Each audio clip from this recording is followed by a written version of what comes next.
குழந்தைங்க ஒரு எமர்ஜென்சிக்கு ஒரு தண்ணி கூட இப்ப பிரச்சனை இருக்கு சாமி. ஒரு சில ரொம்ப அடித்தனமான முட்டாள்தனமான வேலையை செஞ்சு வச்சிருக்கிறாங்க. இந்த ரூமுக்குள்ள போட்டு அடைக்கிற வேலை ரொம்ப ரொம்ப முட்டாள்தனமான வேலை.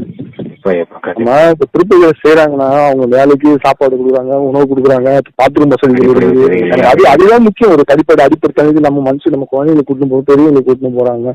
அது இந்த குழந்தை லைனு பெரியவங்க நம்பிலாம் அதை செய்து குழந்தைங்க பெரியவங்களே யாருமே இது பண்ணாது சாமி. அவங்க விட மாட்டாங்க குழந்தைகள்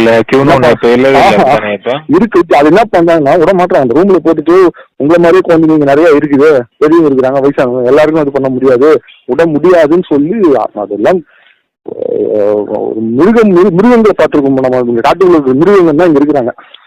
மிருகங்களை நம்ம ஐயனு வாயில்லா ஜீவன்கள் எல்லாம் அடக்கிட்டாரு. இன்னும் சொல்லலாம் வாயில்லா ஜீவன்கள் நம்மளாம் அடக்கி நம்ம பெரும் வயதில் காட்டு நடந்து வரோம். நமக்கு எந்த தொந்தரவுமே பண்றதில்லை.